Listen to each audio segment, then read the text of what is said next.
여러분 안녕하십니까? 광주 MBC 5시 뉴스입니다.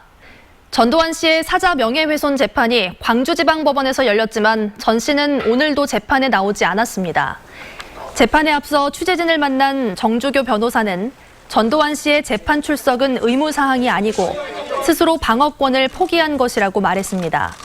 또 법원이 불출석을 허가한 이유는 알츠하이머 때문이 아니라 변호인 출석만으로 재판이 가능하기 때문이라고 주장했습니다. 반면 5.18 단체는 골프를 치는 모습을 보면 전 씨가 매우 건강하고 의식도 또렷하다며 강제 구인이나 법정 구속을 통해서라도 전 씨를 법정에 세우라고 재판부에 요구했습니다. 광주시 내년도 예산안이 올해보다 10% 이상 늘어나 역대 최대 규모로 짜여졌습니다. 광주시는 올해보다 12.4%, 6,290억 원 늘어난 5조 7,120억 원 규모의 내년 예산안을 편성해 시의회에 제출했다고 밝혔습니다. 분야별로는 사회복지보건 예산 비중이 39.8%로 가장 높았고 좋은 일자리 창출 사업에 일반 회계 20.2%에 달하는 9,242억 원이 배정됐습니다. 내년 지방 채무는 8,292억 원으로 2016년 대비 1,258억 원이 줄어들고 같은 기간 채무 비율도 21.5%에서 13.3%로 개선될 것으로 전망했습니다. 광주 노동자 작업복 세탁소가 광산구 신가동 시유지에 건립됩니다. 광주시는 내년 예산안에 노동자 작업복 세탁소 건립 비용으로 9억 원을 반영한 데 이어 내년 추가 경정 예산안에 민간 위탁 비용 등을 더 반영해 모두 11억 원으로 사업을 추진할 계획입니다. 작업복 세탁소 건립 부지는 당초에 하남 산단 쪽이 검토됐지만 적절한 곳이 없어 신가동 유휴 시유지가 선정됐습니다.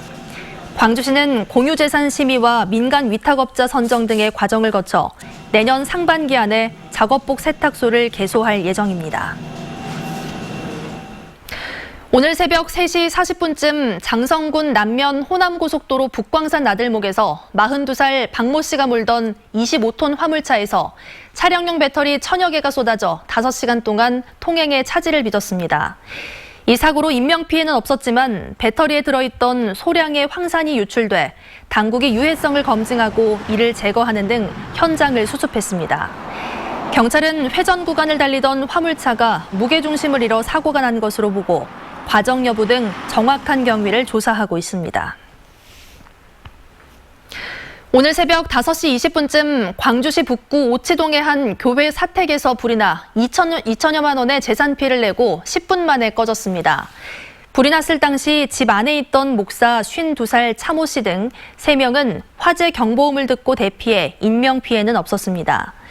소방당국은 부엌 냉장고에서 전기적인 요인으로 불이 난 것으로 보고 정확한 원인을 조사하고 있습니다. 최근 발생한 수돗물 이물질 사고에 대해서 광주시가 사과하고 대책을 내놨습니다. 광주시 상수도 본부는 지난 7일 남구 주월동과 서구 화정동 일대 500여 가구가 기름 냄새와 함께 이물질이 나온 수돗물 때문에 불편을 겪었다며 사과했습니다.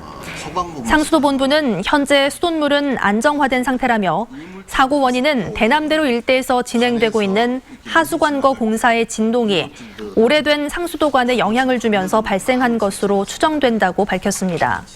또 문제가 된 상수도관 3km를 내년에 교체하기 위해 예산 60억 원을 요구할 계획이라고 밝혔습니다. 농업인의 날을 맞아 농민단체가 시군별로 동시다발 집회를 열고 농업정책의 전환을 촉구했습니다.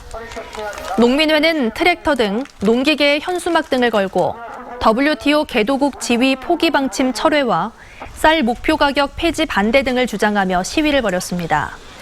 농민회는 한국 농업의 현실이 25년 전 WTO 협정 체결 당시보다 후퇴했다며 WTO 개도국 지위 포기는 제2의 한미 FTA라고 비판했습니다. 학벌 없는 사회를 위한 시민 모임 등은 광주시 교육청 앞에서 기자회견을 열고 배 이상원 교사에 대해 직위 해제를 철회하라고 촉구했습니다. 이들은 성평등 교육 자료를 성범죄로 규정해 교육권을 침해했다고 주장하며 교육청에는 직위 해제를 철회하라고 촉구했고 검찰에는 수사 중단을 요구했습니다. 또 교육청의 조치에 대해 전국에서 3,500여 명의 시민이 항의 서명에 동참했고 해외에서도 10개 나라에서 100여 명이 국제청원에 참여했다고 설명했습니다. 광주 이마트 상무점이 매출 부진 등을 이유로 늦어도 내년 3월에는 문을 닫을 것으로 보입니다. 이마트 상무점을 소유하고 있는 대한지방행정공제회는 이마트 측에서 2021년 9월에 끝나는 계약 기간을 조정해달라는 요청이 있어 내년 3월 조기 종료하기로 했다고 밝혔습니다. 이에 따라 이마트 측은 내년 3월까지 광주 상무점을 폐점하기 위해 8개 임대 사업자에게 계약 중도 해지를 통보했습니다. 이마트 상무점은 온라인 시장 팽창 등으로 인한 매출 부진과 높은 임대료 때문에 고전해온 것으로 알려졌습니다. 내년부터 주 52시간 근로제를 적용받는 사업장 가운데 절반은 준비가 부족한 것으로 나타났습니다. 광주 상공회의소가 관내 근로자 50인 이상, 300인 미만의 사업장 90곳을 대상으로 지난달 근로시간 단축 실태를 조사한 결과 응답 업체의 45.6%는 대응 방안을 검토하고 있다고 답했습니다.